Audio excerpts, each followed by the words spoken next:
जय हिंद। देखेंगे बेटा आज हमारी क्लास 12th की फिजिक्स और क्लास 12th की फिजिक्स का मोस्ट इंपोर्टेंट टॉपिक है गाउस की प्रमेय के अनुप्रयोग। चैप्टर नंबर फर्स्ट विद्युत आवेश तथा क्षेत्र वाले चैप्टर में बेटा हम पार्ट 8 तक कंप्लीट कर लिए थे। आज का हमारा पार्ट कौन सा है? तो बाबू 9 है। 9 पार्ट में हम समझते हैं मोस्ट इंपोर्टेंट टॉपिक गाउस के प्रमेय के अनुप्रयोग। ये very very most important topic है। इन अनुप्रयोग से एक अनुप्रयोग बोर्ड एग्जाम में जरूर आना है, तो ध्यान से समझना बेटा और शुरू से लेकर लास्ट तक वीडियो देखना, जिससे कि आपका इससे संबंधित टॉपिक कंप्लीट हो जाए और बोर्ड एग्जाम में आप बड़े प्यार से कर पाओ। तो चलिए मेरे भाई स्टार्ट करते हैं आज की क्लास को। तो देखेंगे, समझ लेते हैं कि गॉस की प्रमेय के अनुप्रयोग द्वारा होता क्या है। तो आप याद रखेंगे सभी स्टूडेंट, गॉस की प्रमेय के अनुप्रयोग द्वारा, गॉस की प्रमेय के अनुप्रयोग द्वारा बेटा विद्युत क्षेत्र की तीव्रता को ज्ञात करते हैं मेरे भाई। किसको ज्ञात करते हैं? विद्युत क्षेत्र की तीव्रता। ओके, विद्युत क्षेत्र की तीव्रता को फाइंड किया जाता है गॉस की प्रमेय के अनुप्रयोग द्वारा। अब यहाँ पर जैसे सबसे पहले हमें यहाँ पर क्या करना होगा, तो वर्किंग स्टेप में आपको बता रहा हूं, मतलब कार्य करने का तरीका, उस तरीके को आपको याद रखना है बेटा और उसी स्टेप पर चलना है जैसे मैं आपको यहाँ पर समझाऊं, और आप आराम से किसी का भी आप विद्युत क्षेत्र की तीव्रता को फाइंड कर सकते हैं। जैसे देखिए यहाँ पर सबसे पहला पॉइंट आपको निकालना होगा बेटा आवेश। जैसे सपोज करिए कि एक अनंत लंबाई का सीधा तार दिया है, उसके कारण आपको विद्युत क्षेत्र की तीव्रता फाइंड करनी है। तो बेटा सबसे पहले आप क्या ज्ञात करेंगे? आवेश। आवेश क्या होता है? आवेश Q बराबर आवेश घनत्व इनटू लंबाई या क्षेत्रफल या आयतन। भाई यदि लंबाई दिया है तो लंबाई लगाएंगे, और यदि क्षेत्रफल की जरूरत है तो क्षेत्रफल, और आयतन की जरूरत है तो आयतन लगाएंगे। ठीक है, तो पहला पॉइंट हमें क्या ज्ञात करना है बेटा? आवेश। दूसरा पॉइंट हमें ज्ञात करना है, आवेश के बाद ज्ञात करेंगे फ्लक्सों की संख्या। फ्लक्सों की संख्या फाई ई, और जैसे फ्लक्सों की संख्या ज्ञात हो जाएगी उसके बाद तीसरे पॉइंट में हम गाउस के प्रमेय में पुट कर देंगे। ठीक है, गाउस प्रमेय से। तो गाउस प्रमेय क्या होती है बेटा? Phi E equal to Q upon epsilon not. Okay, यहां पर देखिए आवेश निकाल लेंगे, आवेश उठाएंगे बेटा यहां पर पुटअप करेंगे, और फाई ई मतलब फ्लक्सों की संख्या को यहां पर पुटअप करेंगे, और यहां से विद्युत क्षेत्र की तीव्रता को फाइंड कर लेंगे। तो ये 3 स्टेप आपको अपने दिमाग में रख ले हैं, और 3 स्टेप के माध्यम से ही हम यहाँ पर इनके एप्लीकेशन को समझेंगे। चलिए, तो बेटा पहला एप्लीकेशन कौन सा है? पहला एप्लीकेशन है अनंत लंबाई के सीधे आवेशित तार के कारण विद्युत क्षेत्र की तीव्रता। एकदम सिंपल बेटा, अनंत लंबाई के सीधे आवेशित तार के कारण विद्युत क्षेत्र की तीव्रता। तो सपोज ये एक अनंत लंबाई का आवेशित तार है जिसको प्लस Q आवेश दिया जाता है, जिसको प्लस Q आवेश दिया जा रहा है।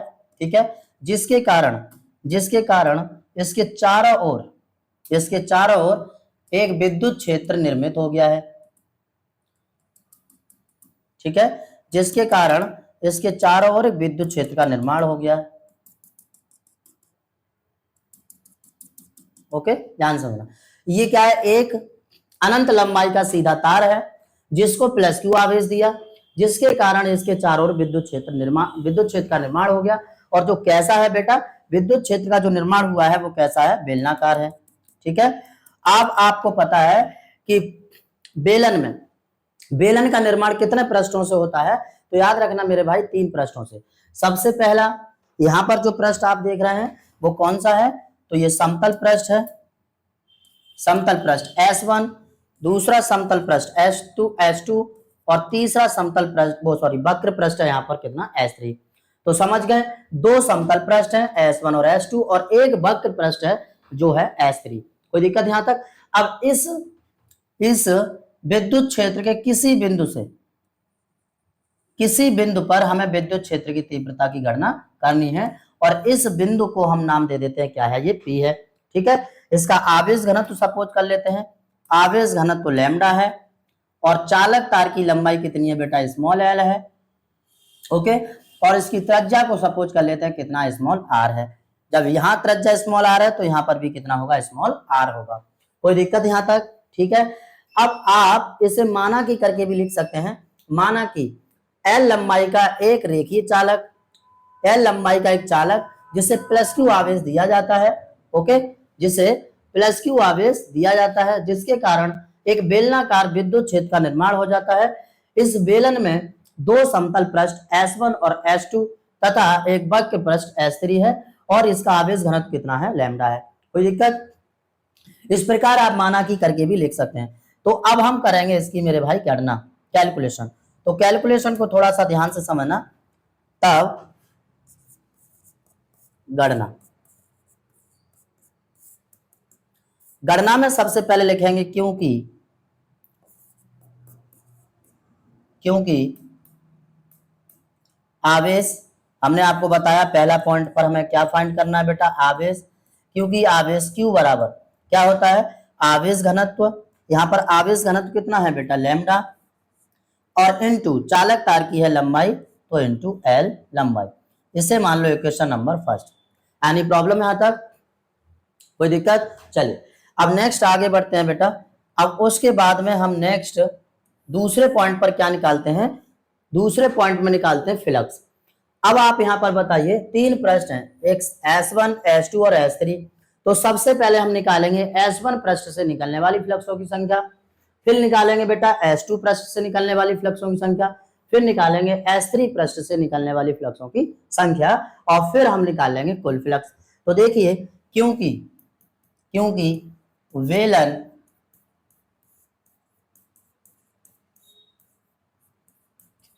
तीन पृष्ठों से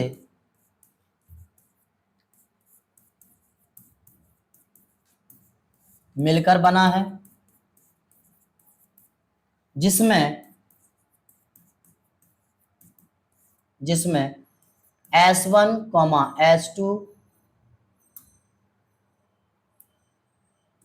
S1, S2 दो समतल पृष्ठ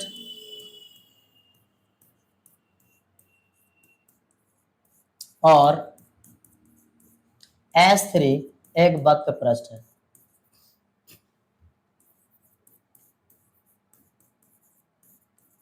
ठीक है, जिसमें S1, S2 क्या है, दो समतल पृष्ठ है, और S3 यहां पर क्या है, एक वक्र पृष्ठ है। तब तो यहां पर हम करेंगे, इसलिए सबसे पहले S1 पृष्ठ से निकलने वाली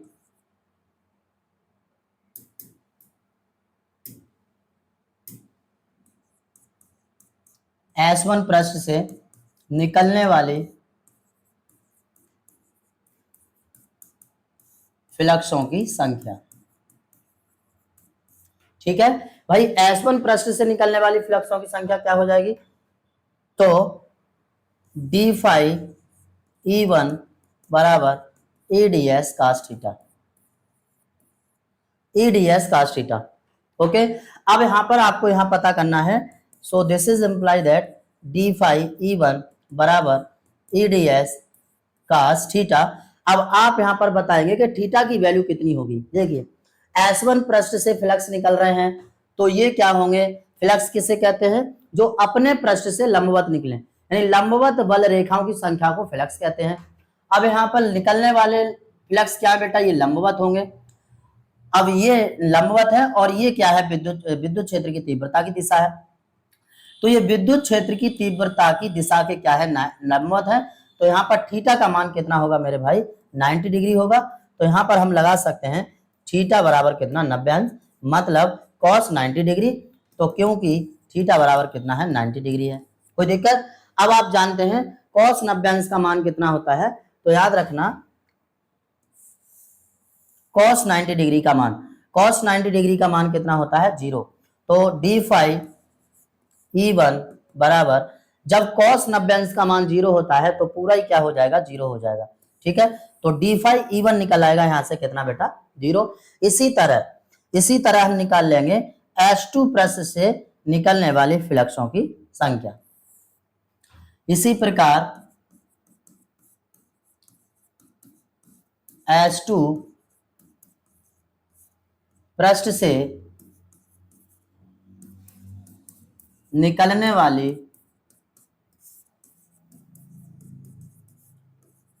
फ्लक्सों की संख्या। इसी प्रकार S2 पृष्ठ से निकलने वाली फ्लक्सों की संख्या, तो क्या हो जाएगा d फाई E2 बराबर EDS cos थीटा। ओके, यहां पर भी बेटा जैसे S1 पृष्ठ से फ्लक्स निकल रहे हैं वैसे ही यहां पर S2 पृष्ठ से, क्योंकि S1 और S2 पृष्ठ दोनों सेम है, समतल है, तो यहां पर भी थीटा की वैल्यू कितनी होगी 90 डिग्री।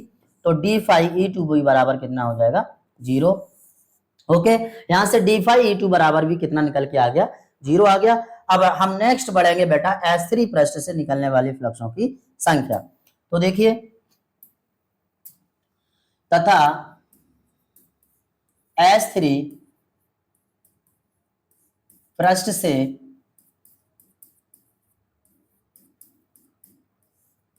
निकलने वाली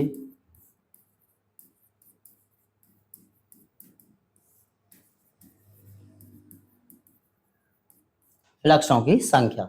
ओके, तो d फाई E3 बराबर कितना हो जाएगा d फाई E3 बराबर हो जाएगा EDS cos थीटा। अब ध्यान से समझना कि यहाँ पर S3 पृष्ठ से फ्लक्स निकल रहे हैं, तो ये फ्लक्स जो निकलेंगे वो बेटा यहाँ पर देखेंगे ये लंबवत ही निकलेंगे और ये विद्युत क्षेत्र की तीव्रता की दिशा में निकलेंगे। तो यहाँ पर विद्युत क्षेत्र की तीव्रता की दिशा यानी विद्युत क्षेत्र की तीव्रता और निकलने वाली बल रेखाओं की जो संख्या है वो आपस में एक दूसरे के क्या होंगी समांतर होंगी। तो इसका मतलब थीटा का मान यहाँ पर कितना होगा 0 अंश होगा। तो हम यहाँ पर थीटा की वैल्यू कितनी लगाएंगे मेरे भाई 0 अंश। तो d फाई E3 बराबर EDS cos 0 अंश, क्योंकि थीटा बराबर कितना होगा 0 अंश होगा, राइट। तो d फाई E3 बराबर कितना आ जाएगा 0 अंश। cos 0 अंश का मान कितना होता है तो 1, और 1 का मल्टीपल करेंगे EDS में तो E इंटू ds आ जाएगा। अब आप बताओ ds यहाँ पर क्या है, ये पृष्ठीय क्षेत्रफल को दर्शाता है, तो यहाँ पर पृष्ठीय क्षेत्रफल का लगा देंगे फॉर्मूला। तो क्या हो जाएगा बेटा d फाई E3 बराबर E इंटू ds कितना है पृष्ठीय क्षेत्रफल, और बेलन का पृष्ठीय क्षेत्रफल का फॉर्मूला क्या होता है बेटा, तो आप याद रखना 2 पाई r इंटू l। ये आ गया हमारा S3 पृष्ठ से निकलने वाले फ्लक्सों की संख्या। अब हम निकाल लेंगे कुल फ्लक्स, क्योंकि कुल फ्लक्स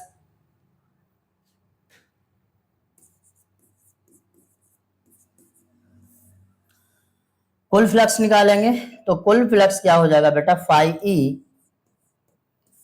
बराबर d phi E1 plus d phi E2 और प्लस d फाई E3।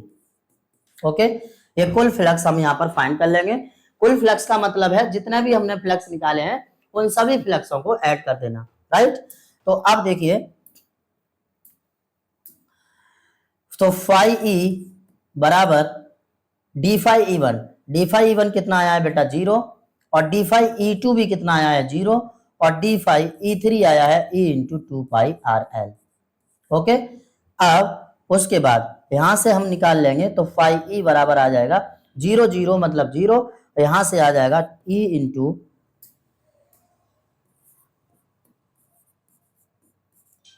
2 पाई RL, E इंटू 2 पाई RL। कोई दिक्कत यहां तक, ये आ गए हमारे कुल फ्लक्स।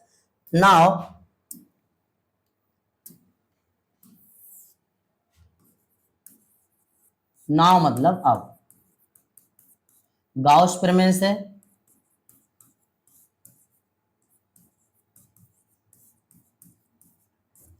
तो फाई E बराबर Q upon epsilon not. Phi E की वैल्यू कितनी है बेटा, इस वैल्यू को उठाएंगे यहां पर रख देंगे, तो E इंटू 2 पाई RL बराबर आवेश कितना है, आवेश है हमारा lambda into L upon epsilon not. ठीक है, अब आप यहां से देख रहे हैं कि भाई एल से एल यहाँ पर कट जाएगा और इसको ले जाएंगे हम इधर, तो ये हो जाएगा ई बराबर 1/2 pi epsilon not lambda upon R. ये आ जाएगा आपका विद्युत क्षेत्र की तीव्रता का सूत्र, विद्युत क्षेत्र की तीव्रता का फॉर्मूला।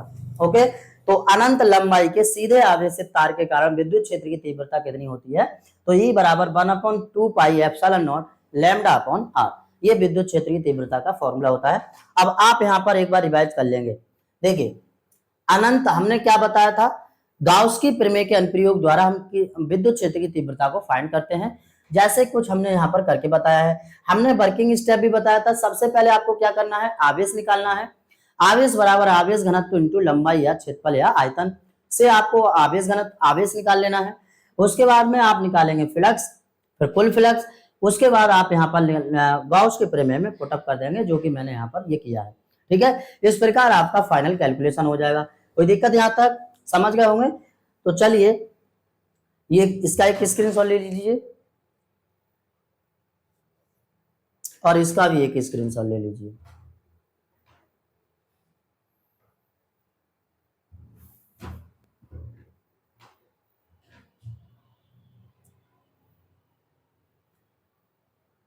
अब नेक्स्ट आता है बेटा हमारा एक समान आवेशित चादर के कारण विद्युत क्षेत्र की तीव्रता।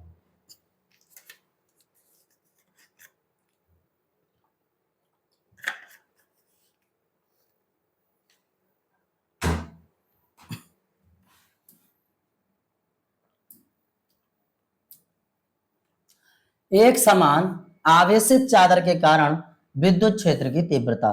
तो ध्यान से समझना भाई कि एक समान आवेशित चादर के कारण विद्युत क्षेत्र की तीव्रता का सूत्र क्या होता है। तो चलिए सपोज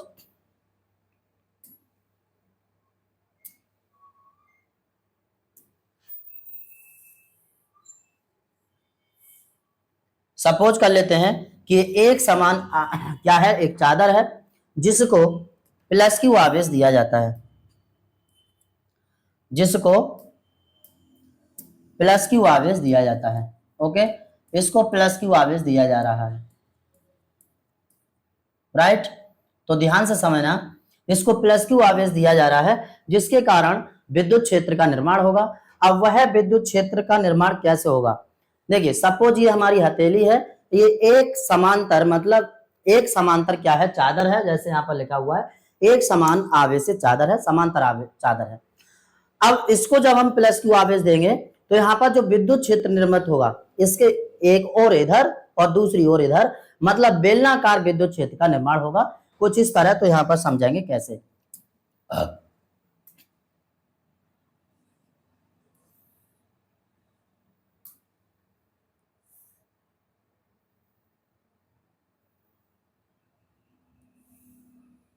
या मैं उससे बना दे रहा हूँ तो ज्यादा बेटर रहेगा। एक मिनट,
ये यहाँ पर विद्युत क्षेत्र निर्मित हो जाएगा। जो कैसा है, बेलनाकार है। ठीक है,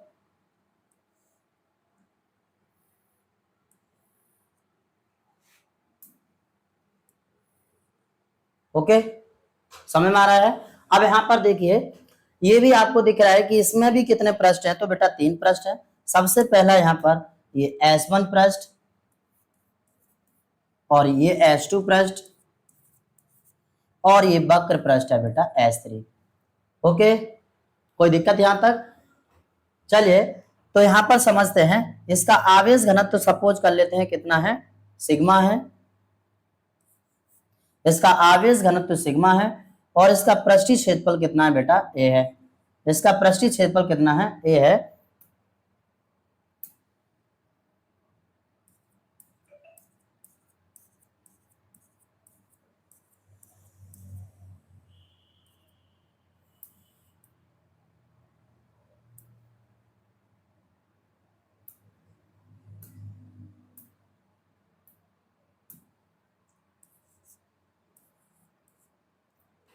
समझ गए?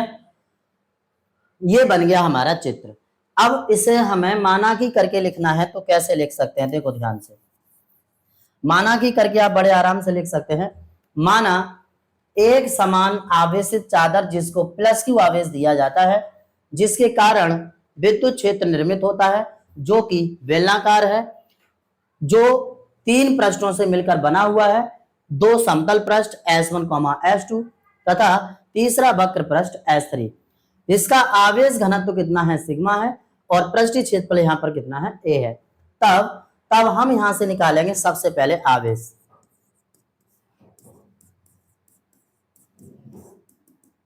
गणना में सबसे पहला पॉइंट हमारा क्या होगा भाई, आवेश। आवेश क्यू बराबर आवेश घनत्व, ये हम पहले ही बता चुके हैं आपको, इनटू लंबाई होगा या क्षेत्रफल होगा या आयतन होगा। तो यहां पर क्या है, क्षेत्रफल है, तो हम यहां पर रखेंगे क्षेत्रफल। ओके, क्यू बराबर आवेश घनत्व कितना है बेटा, यहां पर सिग्मा है, और क्षेत्रफल यहां पर कितना है, ए है। और ये हो गया हमारा इक्वेशन नंबर फर्स्ट। कोई दिक्कत यहां तक? ये निकल आया भाई आपका आवेश।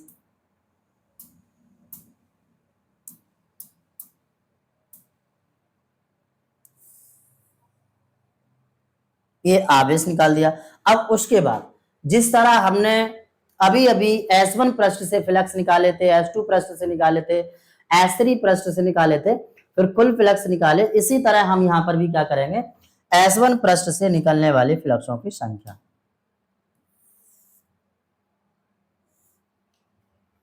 क्योंकि S1 पृष्ठ से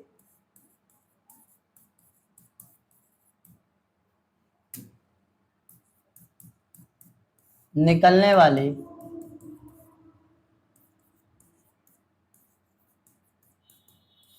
फ्लक्सों की संख्या। ओके, क्योंकि S1 पृष्ठ से निकलने वाली फ्लक्सों की संख्या। सो क्या हो जाएगा बेटा, S1 पृष्ठ से जब फ्लक्स निकलेंगे तो d फाई E1 बराबर EDS cos theta. Okay, EDS cos theta. अब यहां पर आप देखिए, हम यहां EDS लगाए या EDA लगाए, बात एक ही है बेटा। तो अब आप बता सकते हैं यहां पर जो थीटा का मान होगा वो क्या होगा, थीटा का मान यहां पर होगा 0 अंश। तो d फाई E1 बराबर EDS या DA, मेरे भाई एक ही बात है, ठीक है। यहाँ थीटा बराबर क्या होगा, 0 होगा, क्योंकि ये विद्युत क्षेत्र की तीव्रता की दिशा है। यहाँ पर हम कोई पॉइंट ले लेते हैं, एक मिनट, इससे दोबारा हम यहाँ पर कंसीडर कर लें, हम उसमें बता नहीं पाए। तो देखिए, ये पॉइंट हम सपोज कर लेते हैं कोई P है, और जहां पर हम विद्युत क्षेत्र की तीव्रता को ज्ञात करना है, और ये विद्युत क्षेत्र की तीव्रता की दिशा है। अब यहाँ पर जो फ्लक्स निकलेंगे, जो विद्युत बल रेखा निकलेंगी, वो कैसे निकलेंगी, तो यहाँ से लंबवत निकलेंगी, जो कि इस विद्युत क्षेत्र की तीव्रता के क्या है, समांतर है। तो आप यहाँ से थीटा का मान कितना लगाएंगे, 0 अंश लगाएंगे। तो ये हो जाएगा d फाई E1 बराबर E इंटू डी ए, क्योंकि 0 अंश का मान कितना है भाई, 1 है, और 1 का गुणा इसमें करेंगे तो यही आ जाएगा। ठीक है, कोई दिक्कत यहां तक? ठीक है, इसी प्रकार हम निकाल लेंगे, इसी प्रकार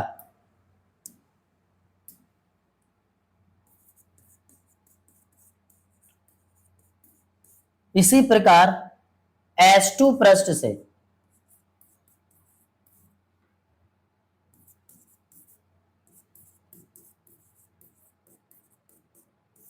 निकलने वाली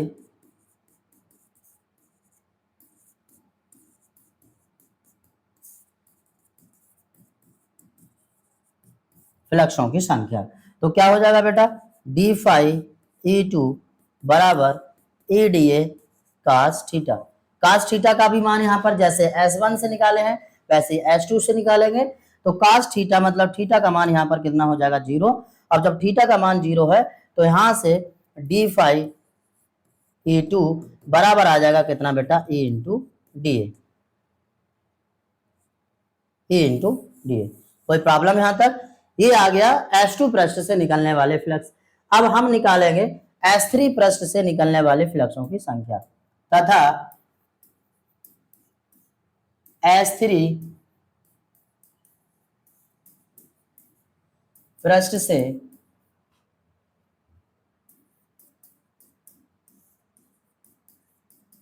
निकलने वाली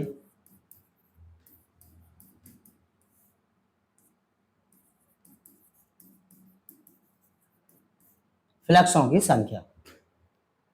S3 पृष्ठ से निकलने वाली फ्लक्सों की संख्या तो क्या हो जाएगा बेटा, d∅E3 बराबर EDA इंटू cos थीटा। यहाँ पर थीटा की वैल्यू कितनी होगी, तो देखिए ये पृष्ठ S3 है, विद्युत क्षेत्र की तीव्रता की दिशा ये है, निकलने वाले फ्लक्स यहाँ पर लंबवत है, तो थीटा का मान कितना होगा मेरे भाई, 90 डिग्री होगा, जो कि यहाँ पर रख देंगे हम थीटा की जगह 90 डिग्री। ठीक है, तो d∅E3 EDA और cos 90 अंश यहाँ पर लिख सकते हैं, क्योंकि थीटा बराबर कितना है, 90 डिग्री। तो चलिए d∅E3 बराबर कितना हो जाएगा बेटा, EDA। अब आपको पता है cos 90 अंश का मान कितना होता है, 0 होता है, तो ये पूरा क्या हो जाएगा, 0 हो जाएगा। तो d∅E3 निकल के आ गया हमारा 0। अब हम निकाल लेंगे यहां से कुल फ्लक्स। तो क्योंकि कुल फ्लक्स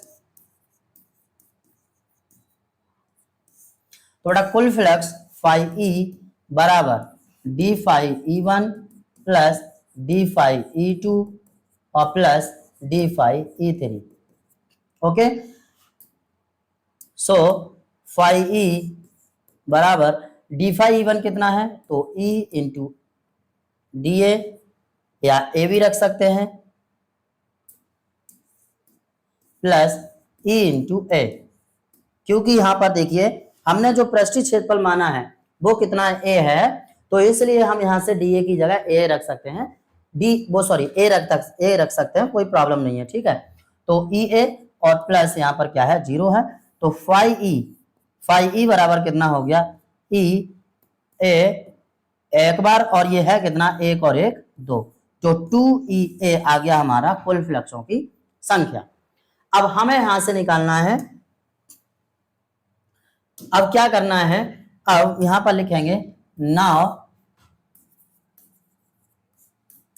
मतलब अब गाउस प्रमेय से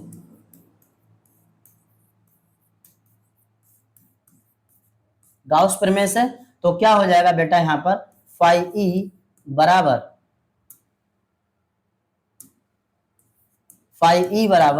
Q अपॉन एप्सिलॉन नॉट। अब आप बताओ phi E कितना निकल के आया है, तो 2E इंटू A बराबर Q कितना है, तो Q आपको पता है कितना है, सिग्मा इंटू A, तो यहां पर रख देंगे हम sigma into A upon epsilon not. यानी प्रॉब्लम यहां तक ठीक है। अब हमें दिख रहा है कि A से A यहां पर क्या हो जाएगा, कैंसिल हो जाएगा, और 2 को ले जाएंगे इधर, तो ये E बराबर आ जाएगा बेटा sigma upon 2 epsilon not. Okay, sigma upon 2 epsilon not, ये है एक समान आवेशित चादर के कारण विद्युत क्षेत्र की तीव्रता का सूत्र। यहां तक मेरे ख्याल से आपको पूरा समझ में आ रहा होगा, कोई भी दिक्कत नहीं होगी। इससे आगे हम अभी समझते हैं। चलिए, तो इसका एक स्क्रीनशॉट ले लेंगे। अब देखेंगे बेटा, यहाँ पर तीसरा अनुप्रयोग है गाउस के प्रमेय का, तीसरा एप्लीकेशन। तो क्या है बेटा, एक समान आवेशित पतले गोलीय चालक के कारण विद्युत क्षेत्र की तीव्रता। एक समान आवेशित पतले गोलीय चालक के कारण विद्युत क्षेत्र की तीव्रता। अब भाई क्या होता है एक समान आवेशित गोलीय चालक, तो देखेंगे सपोज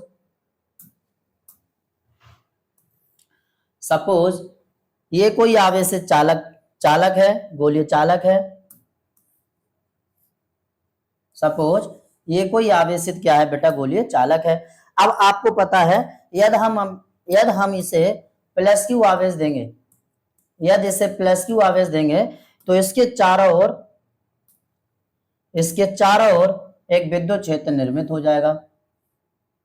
ओके,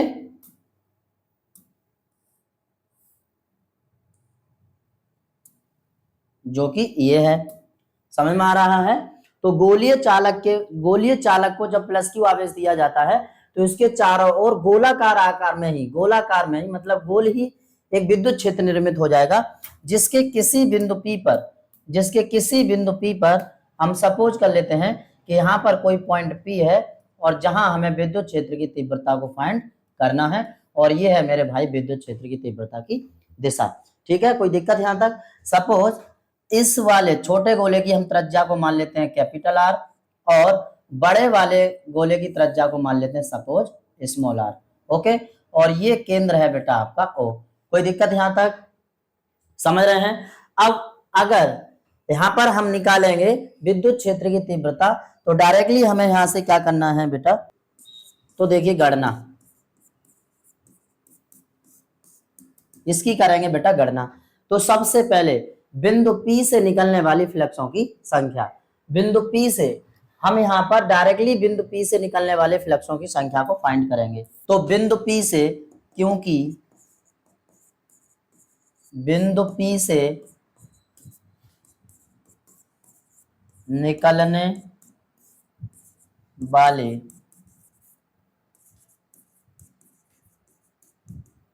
फ्लक्सों की संख्या, ओके, बिंदु P से निकलने वाली फ्लक्सों की संख्या, तो क्या हो जाएगा बेटा, फाई ई बराबर E D S cos theta.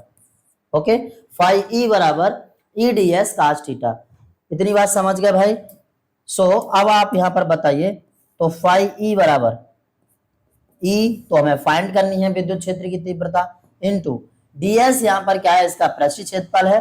तो आप बताओ यहां पर गोले का पृष्ठीय क्षेत्रफल क्या होता है, तो गोले का पृष्ठीय क्षेत्रफल याद रखना 4 पाई आर स्क्वायर।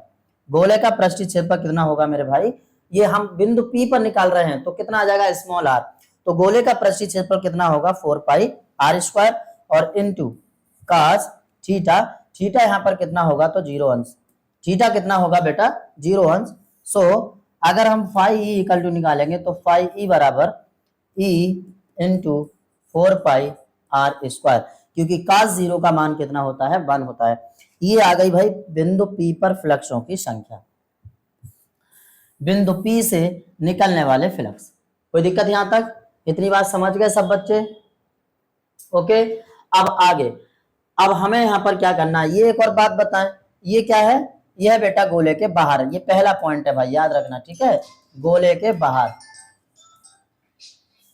या हम आगे ही जब हम विद्युत क्षेत्र की तीव्रता निकालेंगे तभी बता देंगे। तो यहां पर देखिए,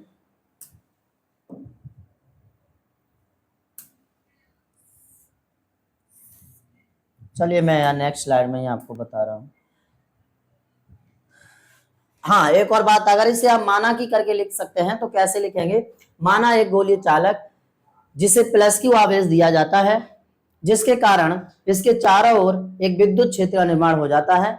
छोटे गोले की त्रिज्या कैपिटल आर तथा बड़े गोले की त्रिज्या स्मॉल आर है। इसके किसी बिंदु P पर विद्युत क्षेत्र की तीव्रता कितनी है, E है, जिसे हमें फाइंड करना है। यहां तक बताओ सबसे पहले क्लियर हुआ। अब आगे, अब हमें यहां पर समझना है,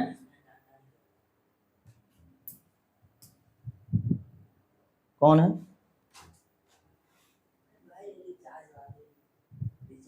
अच्छा,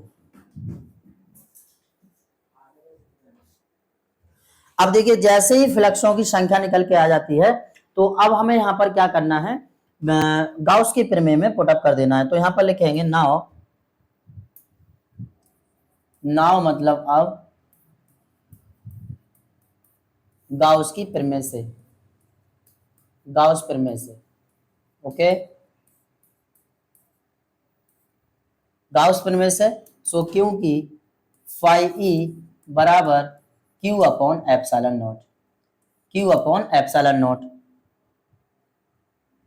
ओके, सो इसलिए फाई का मान कितना निकाला है बेटा अभी अभी आपने, ई इंटू 4 पाई r²। तो यहां पर लगा देंगे ई इंटू 4 पाई r² बराबर क्यू अपॉन एप्सिलॉन नॉट। अब हम यहां से 4 पाई को उधर ले जाएंगे और r² को भी उधर ले जाएंगे। So this is imply that E बराबर 1/4 pi epsilon naught Q upon r²। Okay, Q upon r²। और ये सूत्र है वो है गोले के बाहर। पहला पॉइंट निकल के आया भाई, गोले के बाहर, गोले के बाहर विद्युत क्षेत्र की तीव्रता।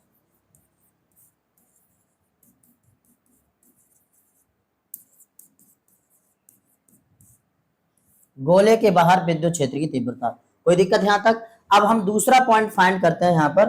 दूसरा पॉइंट कौन सा है मेरे भाई, तो दूसरा पॉइंट है बेटा गोले के अंदर या गोले के पृष्ठ पर,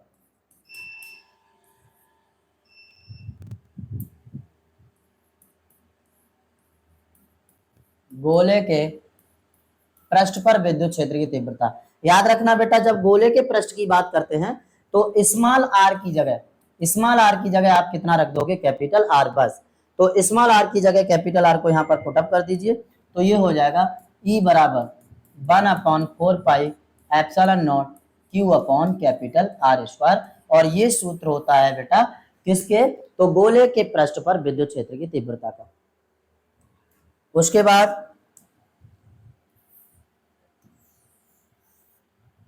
बाद तीसरा पॉइंट, तीसरा पॉइंट होगा बेटा गोले के अंदर,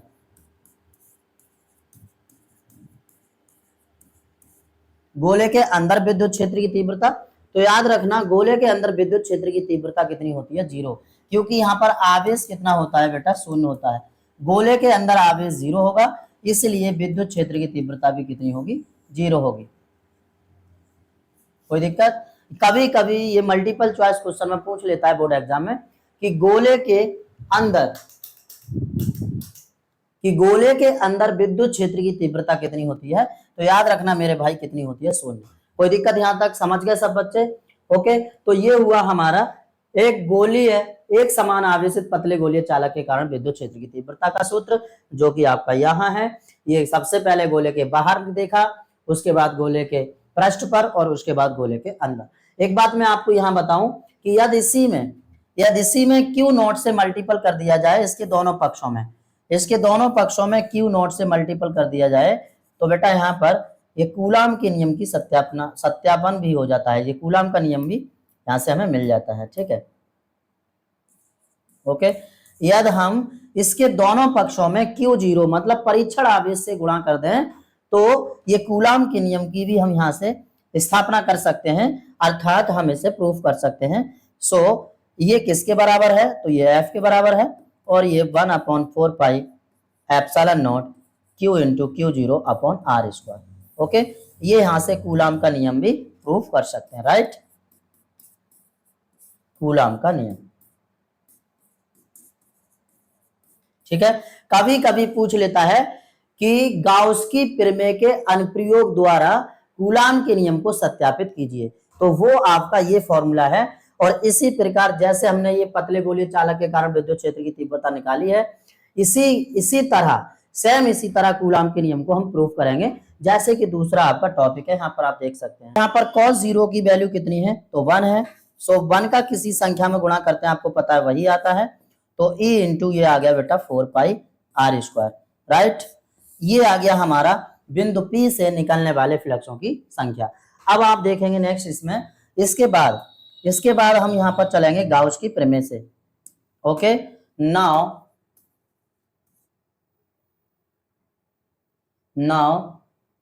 मतलब क्या है बेटा, अब गाउस प्रमेय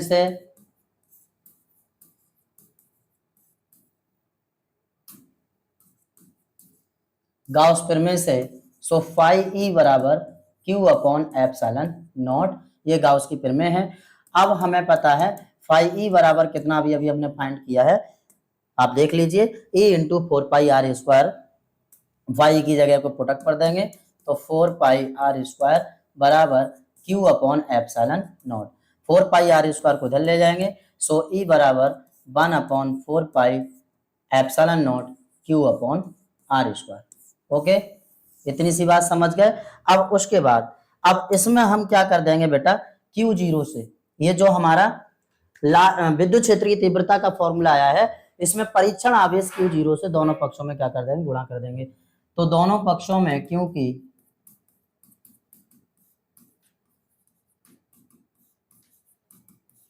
दोनों पक्षों में परीक्षण आवेश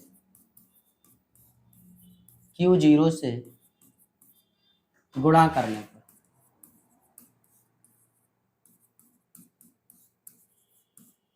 दोनों पक्षों में Q0 से गुणा करने पर सो क्या हो जाएगा, इसलिए Q0 इंटू ई बराबर 1 upon 4π epsilon naught Q into Q0 upon r²। अब आप सभी को पता है कि ये किसके बराबर है, तो बताइए भाई, ये है हमारा Q0 इंटू ई, एफ के बराबर, बल एफ के बराबर, तो एफ बराबर 1 upon 4π epsilon naught Q into Q0 upon r²। और इस प्रकार हम अपने कूलाम के नियम को सत्यापित कर सकते हैं। कोई दिक्कत? तो सबसे पहले आपको क्या करना है, ये एक और बात सुन लेंगे, ये very very most important question है बेटा आपकी बोर्ड एग्जाम की दृष्टि से, very very most important question है। पूछ लेता है कभी कभी कि गाउस की प्रमेय की सहायता से कूलाम के नियम को सत्यापन कीजिए, कूलाम के नियम को सत्यापित कीजिए। तो कुछ सबसे पहले हमें क्या करना है, गोलीय चालक बनाना है जिसको प्लस क्यू आवेश देंगे और जिसके कारण उसके चारों ओर विद्युत क्षेत्र निर्मित होगा, जिसके किसी बिंदु P पर विद्युत क्षेत्र की तीव्रता को ही मान लेंगे। तो सबसे पहले पॉइंट हमें निकालना है बिंदु P से निकलने वाली फ्लक्सों की संख्या, तो ये फॉर्मूला आ जाता है। उसके बाद यहाँ पर हम गाउस के प्रमेय में पुटअप कर देंगे, जो कि विद्युत क्षेत्र की तीव्रता ई बराबर 1 upon 4π epsilon naught Q upon r² आ जाएगा। सो अब इन दोनों पक्षों में हम Q0 से गुणा कर देंगे, जो कि हमारा फाइनल ये आ जाएगा। कोई दिक्कत? आराम से समझ गए। अब नेक्स्ट हम समझते हैं बेलनाकार आवेशित चालक के कारण विद्युत क्षेत्र की तीव्रता। बेलनाकार आवेशित चालक के कारण विद्युत क्षेत्र की तीव्रता, देखिए ये आपके बोर्ड से हट गया है, मैं आपको अभी बता दूं, ये बोर्ड में आपके में नहीं है। ओके, कई बोर्ड में नहीं है, जैसे यूपी बोर्ड में नहीं है और भी बोर्ड में नहीं है, तो ध्यान से इसे समझ लेंगे, आपकी नॉलेज के लिए होना चाहिए। नॉलेज में अगर आपके में है तो यदि बोर्ड एग्जाम में आता है, चाहे वो बिहार बोर्ड के बच्चे हो, एमपी बोर्ड के बच्चे हो, अदर बोर्ड के बच्चे हो, यदि किसी बच्चे के बोर्ड एग्जाम में अगर ये प्रश्न है तो उसे वो बड़े आराम से कर सकता है, हालांकि ये यूपी बोर्ड से तो हट चुका है। ठीक है, तो ध्यान से समझेंगे, फिर भी मैं इसे आपको करा दे रहा हूँ, समझा दे रहा हूँ। तो यहाँ पर बेलनाकार आवेशित चालक के कारण विद्युत क्षेत्र की तीव्रता, देखिए सपोज कर लेते हैं कि कोई बेलन है, मैं यहाँ पर आपको चित्र बना रहा हूँ बेटा, ध्यान से समझना। सपोज, अरे ये क्या हुआ,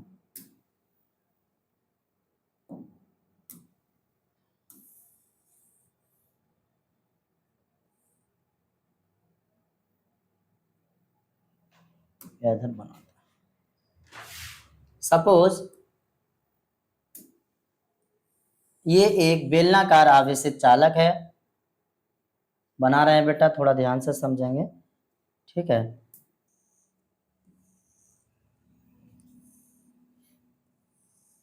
ठीक है, जिसको बेटा प्लस क्यू आवेश दिया जाता है, जिसको प्लस क्यू आवेश दिया जाता है, राइट, थोड़ा ध्यान से समझना भाई। जिसके कारण इसके चारों ओर एक बेलनाकार विद्युत क्षेत्र का निर्माण हो जाता है।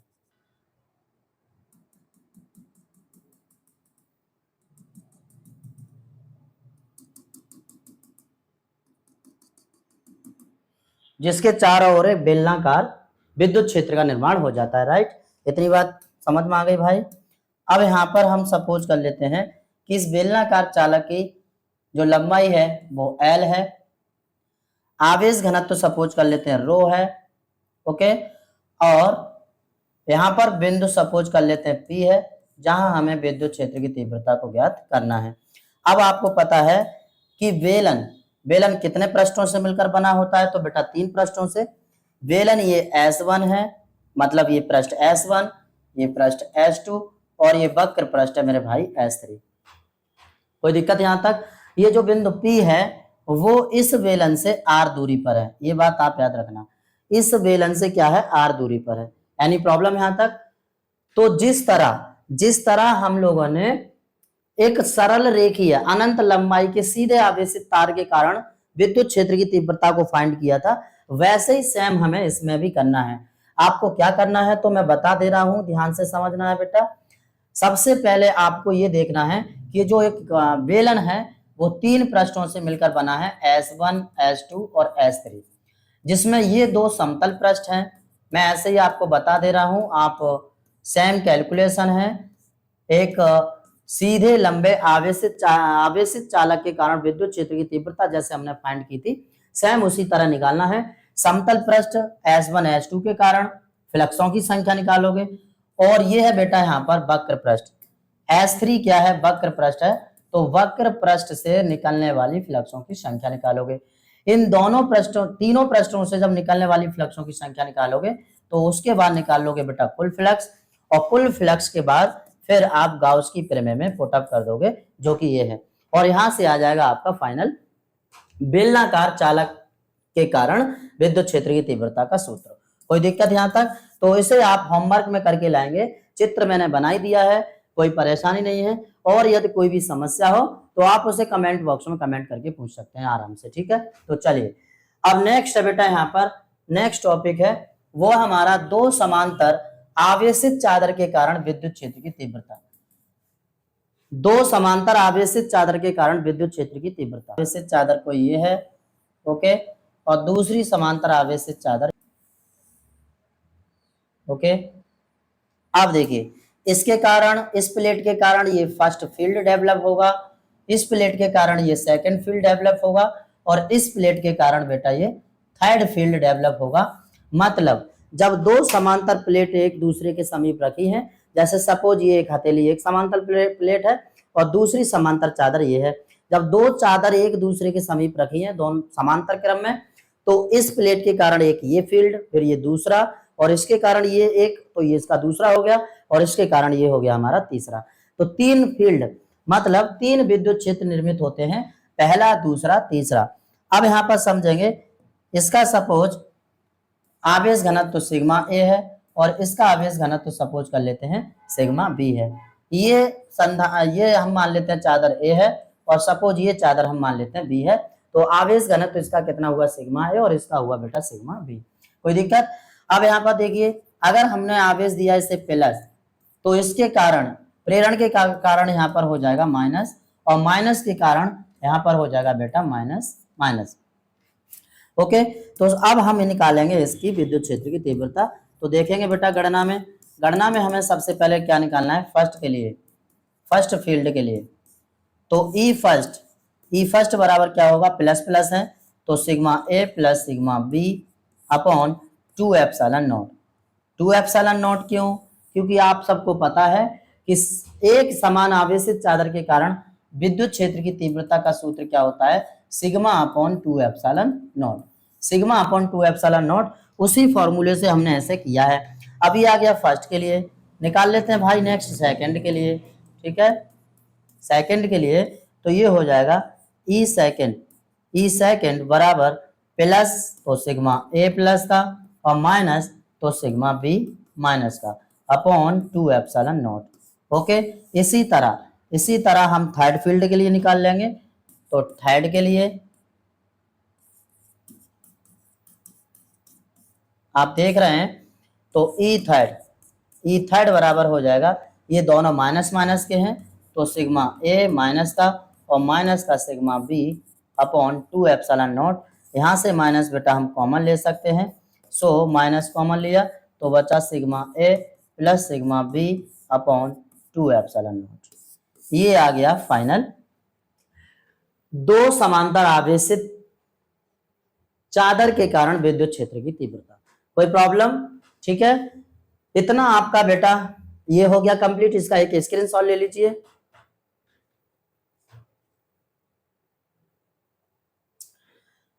आज हमारा चैप्टर पूरा क्लोज हुआ, विद्युत आवेश तथा क्षेत्र वाला। ओके, मैं उम्मीद करता हूं आप लोगों को पूरा समझ में आया होगा। ठीक है, मैंने 2D पॉइंट डिटेल डिस्कस किया है, प्रत्येक पॉइंट पर सारे कॉन्सेप्ट इस चैप्टर के अंदर जितना भी टॉपिक्स थे, जितने भी पॉइंट्स थे, कंप्लीट पॉइंट्स पर डिटेल डिस्कस किया है। चैप्टर पहला आज आपका क्या हुआ, फिनिश हुआ, राइट। कोई दिक्कत? आज चैप्टर हमारा फिनिश हो गया। इसे आप पूरा एक बार अच्छे से शुरू से लेके और लास्ट तक जरूर दोहरा लेंगे, जिससे कि इस चैप्टर से संबंधित कोई प्रॉब्लम ना हो। इसके आगे, इसके बाद नेक्स्ट चैप्टर लेके आएंगे। ठीक है, आज के लिए इतना ही, और सभी बच्चे पढ़ते रहेंगे मन लगा के। धन्यवाद।